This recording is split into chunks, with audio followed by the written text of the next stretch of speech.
Hey friends, welcome back to Homestead on a Prayer. We're out here on my back deck in my container garden because I finally have this garden. I was gonna say 100% planted. I actually have a couple more peppers that need to go out, but for the most part, this garden is planted. So I just wanted to give you a quick little tour of the garden today. This is going to be kind of a little before that we can compare this garden to and the growth of all these plants to as the season goes on. Now, some of these, there was a true before earlier in the season where we refreshed all these containers for planting. I'll link that video below. We planted out these green stalks together. So, lots of work has been done, but as we really get into the start of the growing season, thought it would be a great time to just take a little tour of the container garden here on my deck. So the main part of my container garden is up here on this part of the deck. This is the upper deck. I do have on the lower deck, I have a few plants down there, which we will take a look at, but the bulk of the plants are up here. So just a few days ago, together we planted out this pepper green stalk. This green stalk here has, I think, 7 basil plants and 23 pepper plants in it. So as the season goes on, it's going to get pretty crowded because these pepper plants will grow and get pretty large. So we did do a video planting this together. It hasn't changed all that much since then, but I'll just go through and show you real quickly what's planted here. So for the green stalk, since these peppers are growing fairly close together in limited space, I tried to choose smaller pepper varieties, both plants that will be smaller and plants that have smaller fruits. So mostly in here we have jalapenos. So I have 4 different varieties of jalapenos in here. So I like to grow a big variety really of everything that I grow in the garden. I think that variety just adds so much fun and enjoyment to a garden. But for jalapenos, I have 4 specific varieties for various reasons. First of all, I have the early jalapeno, which is, let me see if I can find one of those plants here. That's kind of a classic jalapeno. Here's a little example. So the early jalapeno is probably my personal favorite jalapeno. It's just a typical jalapeno. It's the average size jalapeno. It's fairly mild for the most part as far as heat level goes. I do find, though, that varies year to year. I find that to be true of all of my hot peppers. Some years they're really hot. Last year they were all very spicy, and I'm not sure why, because I've always heard they tend to be hotter when you have a really hot, dry summer. Last summer, the end of the summer was dry, but we started off the early summer with a lot of rain. So somehow, I don't know if that's really not true, what I'd heard about hot, dry weather equaling spicy peppers, but for some reason all the jalapenos were hot last year. But that being said, the early jalapeno tends to have a fairly mild heat level. On the even milder end of the scale, I have the natapeno here. This is actually a jalapeno that is bred to be heatless. So this can be great when you are trying to use some jalapenos, but you want to tone it down a little bit. I like it. I actually haven't grown this one before, but I like the idea of it for things like stuffed jalapenos. We like to make bacon-wrapped stuffed jalapenos a few times a season. And, sometimes, especially the years when the peppers are really hot, sometimes it's nice to have some that don't have heat. And it's also a great option when you have someone, eating them who doesn't really like heat. So the natapenos will give you the jalapeno flavor without the heat. The opposite end of the jalapeno spectrum, I've got the jalafuego here. And as the name suggests, this is a hotter, spicier jalapeno. This is my husband's favorite jalapeno. We've always been really happy with it. The jalafuego tends to yield really well. The peppers are a little bit larger than the early jalapeno. They're definitely quite a bit hotter. And then finally in here I have the Craig's Grande jalapeno. I'm not as familiar with that one because I haven't grown it that much, and while it's done well, it hasn't had any characteristics that make it really stand out from the other peppers to me. It is supposed to be larger, as the name Craig's Grande suggests, it's supposed to be a larger jalapeno. I found that it's fairly similar in size to the jalafuego in my experience, but I also, as I said, haven't grown it a real lot. So I'll keep an eye on it this year. They're all in the same growing conditions, so it should be a good year for comparison. You'll notice that most of the plants I have in individual pots on my deck are either peppers, tomatoes, or basil. I have a few others, but you can see that most of the plants that I have fall into one of those categories. So here we've got the red Marconi pepper. I really enjoyed that one last year. Last year was the first year I grew it, and it did well. I've got the Cherokee purple pepper here, followed by Rosella, cherry tomato, black cherry. This one I actually purchased because my black cherry seeds did not germinate. We've got the New Yorker tomato, and finally on this section we've got the Azoichka tomato. So in the past, I have usually tried to stick to mostly growing cherry tomatoes on my deck or smaller plants, smaller fruited tomatoes. It seems like they would do better in pots. But the past few years, I've experimented with growing some larger fruited tomatoes on my deck, and they've actually done surprisingly well too. So you see I have this Cherokee Purple behind me. This is a large fruited tomato. Actually my favorite one. I can't wait to have some delicious fruit from that plant. So I'm trying that one on my deck this year. As I said, I have been experimenting with some larger fruited tomatoes on my deck, and they've still done really well. So, why not keep it up? I do like growing tomatoes and peppers in pots on my deck because it allows me to get a little bit of a head start on the season. I planted these out early, before my last frost date had officially passed. We actually have not had a frost since I planted these out here, so my last frost date had passed, but it hadn't been decided that it had passed at that point. But because I was planting these in pots on my deck, that gave me the flexibility to be able to bring these inside my house if we had a random cold night. Now, when I planted them, the weather everything in the forecast looked definitely warm enough for tomatoes and peppers to be out. But as I said, I had the flexibility that I wouldn't have had with an in-ground tomato, that I could have brought it in if I needed to. Next, I have a variety of basil plants here, and actually I realized I forgot to show you in the green stock too. The bottom tier of my green stock is all different basils, so I'm really excited about these. So these are all different culinary basils, as are these here. This one I'm really excited about. This is the Emerald Towers Everleaf basil. So one of the keys to growing basil well is that you have to continuously harvest it, and you want to keep it from flowering. Because once basil flowers, it's going to turn its energy from leaf production to flower and seed production, and that's going to result in very few additional leaves being produced. It's also going to change the flavor of the leaves. So, the goal with basil is to just keep harvesting, keep pinching the top off so that it never gets the chance to flower. This specific variety, this is a hybrid variety that I've never grown before, but it is supposed to be bred just to go a lot longer without flowering. So, I'm going to keep harvesting it because I want to use the basil. But I'm curious to see how it holds up compared to other culinary basil varieties in my garden. If you've grown this one, I would love to hear how it did for you, but I'm really excited to see for myself as the season goes on.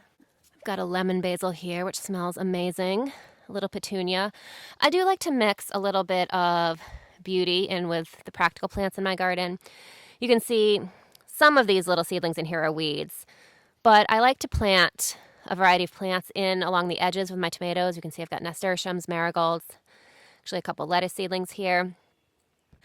By planting all those kind of like extra little companion plants around the edges of my tomatoes, it allows me to make the most use of space possible.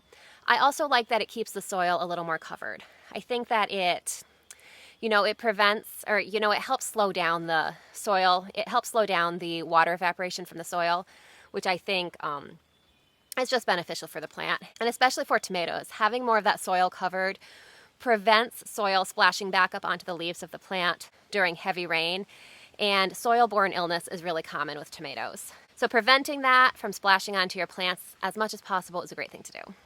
So here we've got another lemon basil, rosemary. Rosemary in my area is actually not perennial. I know it is in many areas. So I like to grow it in a pot so I can bring it in the house. That way it dies in my house in the winter rather than on the deck during frost. That is obviously not the goal, but that is usually what ends up happening. For some reason, rosemary on my deck usually does great all summer. Once I bring it in the house, it just doesn't like the environment in my house, I guess, and it kind of limps by for a couple months. So we do get to extend our rosemary harvest a couple months, and then eventually dies before spring, so I have to get a new one every spring anyway. But, if you have tips for keeping rosemary alive inside, I would love to hear those. Here is the next green stalk, and you can see there are some peppers at the top, but with the exception of the peppers, this is mostly planted out in cool weather plants. You can see I have these sprouting broccolis here. I have 3 different varieties of these, and these are really growing and thriving. I'm really excited about these. I've got some kale, some celery, got some parsley. Lots of different plants in here. This parsley has a little bit of yellowing, but the overall plant looks healthy. And then at the top, this green stalk has a crown of shishito peppers. So the entire top tier is planted with shishito pepper plants, and We have one other pepper plant here. I've got a poblano in here too. So I'm not sure how far into the season these sprouting broccolis will grow or will go, but I'm excited to try them out and see how they do. Last year was my first year growing sprouting broccoli, and we really loved it. My one complaint with it was that we did not plant enough of it, and so there were times when we didn't really have enough to harvest to make a full side dish for dinner. So, you know, that's a fairly easily solved problem. So I grew more plants this year. So I have these in the green stalk, and I have a handful more, or not a handful more, I have I think 18 more out in my in-ground garden. So I'm hoping between these we will have enough sprouting broccoli. As I said, I have 3 different kinds here. I have Asperbrock, which is a hybrid. That's the variety that I grew last year, and I was really happy with it. I have purple sprouting broccoli, which is new to me, and I have a Chinese sprouting broccoli. I can't remember the name. I probably have it on a tag, actually. I'll show you. So this is the Chinese broccoli. If you can read my handwriting, then you are very gifted. Now, we've got a sun sugar tomato. This is another cherry tomato, another rosemary.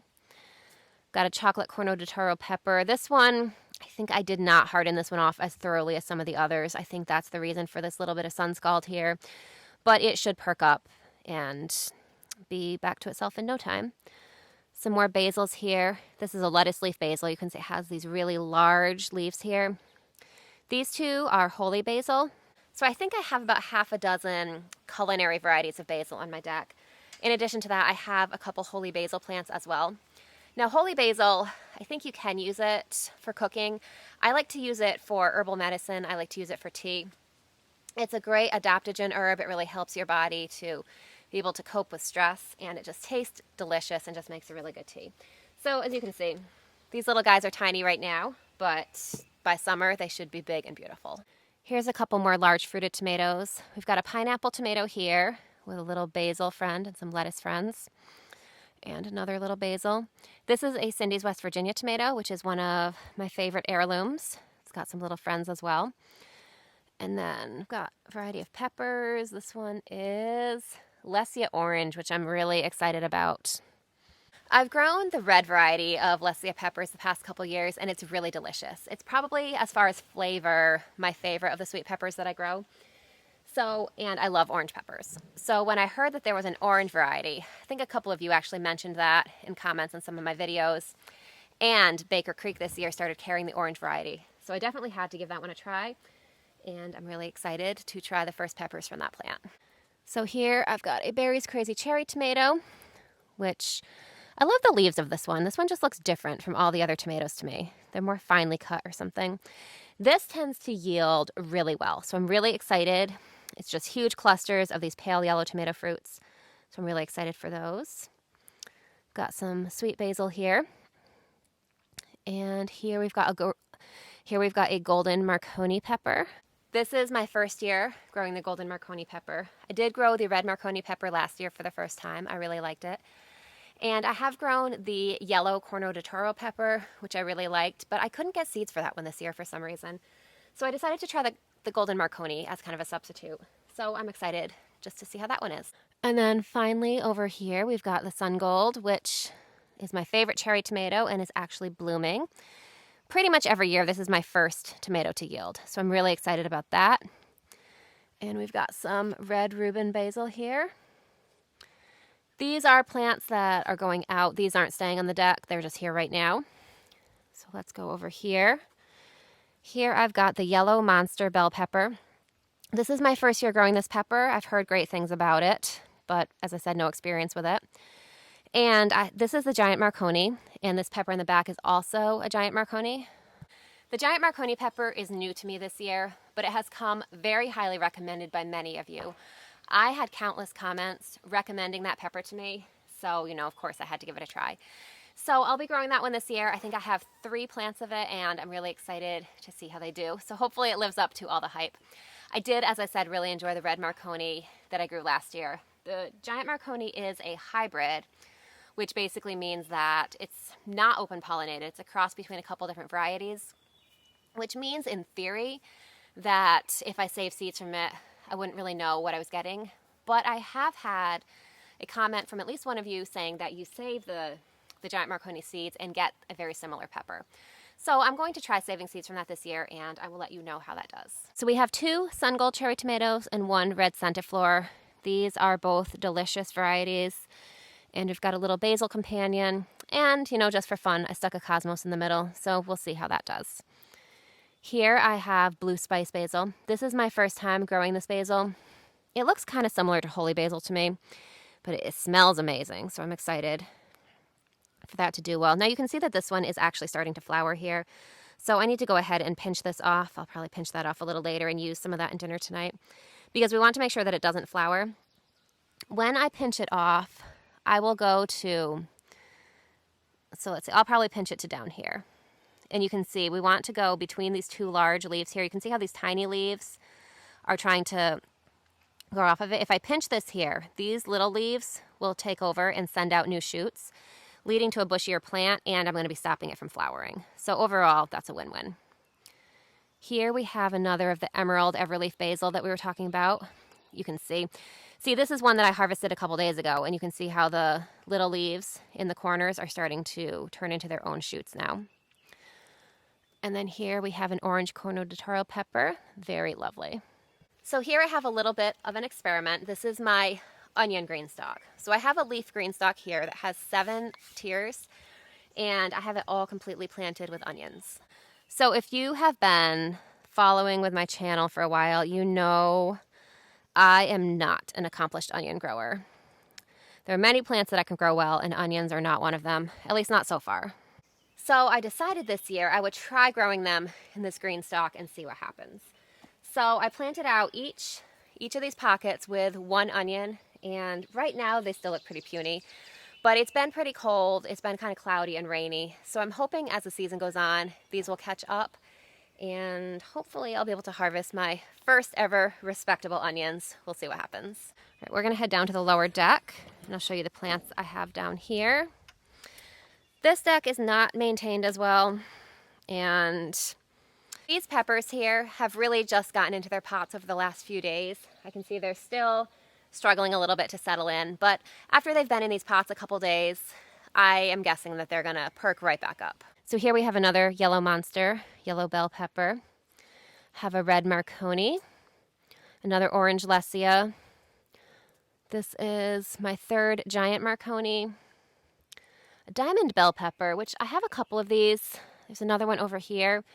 These seedlings have been small ever since they sprouted, so I don't know if this is a smaller plant or if it's just not thriving as well, but we'll see.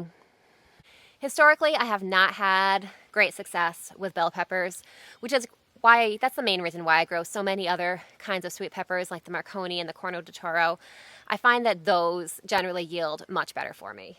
So I did decide to give a couple bell peppers a try this year. We have the diamond bell pepper, which is like a creamy white fruit, and I have the yellow monster, which is yellow. So those are the only true bell peppers I'm growing this year. So we'll see. Hopefully they do well. Here I have the Lesia red, a red Corno de Toro, and another yellow monster. These 2 pots have my daughter's tomatoes. She's got a couple sun golds in here and a few Maxwell cherries in here. This is a golden orange cherry tomato, my favorite. And Maxwell cherry is a small red cherry tomato, which is also delicious. Here's a diamond bell pepper we already looked at. Here is my Maxwell cherry. And then finally I have my green stalk here. We planted out this green stalk together a couple weeks ago maybe. And, you know, it's overall doing well. You can see I have some pockets here where the seedlings are still really tiny. I didn't initially have great germination, so I came through and reseeded some of those, and now I'm getting some germination and they're looking much better. But a lot of these, you can see here, we've been harvesting from this. So I have been harvesting from some of these lettuce plants. There are a few that, you know, really could use a little bit of catch-up time, but overall, I really do like the convenience of having these salad greens right outside my back door, right on my deck. So I am really enjoying having these. I'll keep you updated as the season goes on. I did set this up in the shadiest spot on my deck, which was intentional because I'm hoping that that will allow the greens to grow a little bit longer without bolting. But, you know, it may have also not helped them get off to the greatest start either. I won't be able to give you a full answer as to whether the direct seeding or transplanting works better for the green stalk for a few more weeks yet. But right now it's looking like the transplanting is working better. So that's what I'm leaning towards for future years. So that's my deck container garden as it is right now.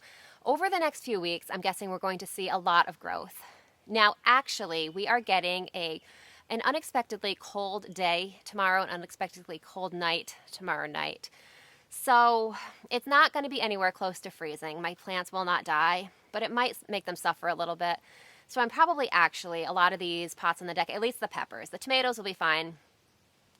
I don't want the peppers to get set back, so I may end up bringing a lot of these pots of peppers inside my house for the day tomorrow and spend the night overnight. So if you're in Connecticut, then I'm sure you've heard about that big storm that's coming. So anyway, that's what I'm trying to protect them from. I'm probably babying them too much. I'm sure they'll be fine if I leave them out. But just in case, I think I am going to go ahead and bring them in. Once that is over, we are supposed to get some beautiful weather. It's supposed to warm back up again. And when that happens, I think that this container garden will really explode with growth. I do have a couple other plants in containers kind of mixed into my main garden. And we'll talk about those when we do a regular full garden tour, which will probably be, I'm going to do that video really soon. And I'm also going to do, I think, a guide to growing plants in containers. Those will be my next two videos. I'm not sure about the order of them yet, but stay tuned for those. Thank you so much for hanging out with me in my container garden today. I hope you're having a great day, and I can't wait to see you soon. I'll see you next time.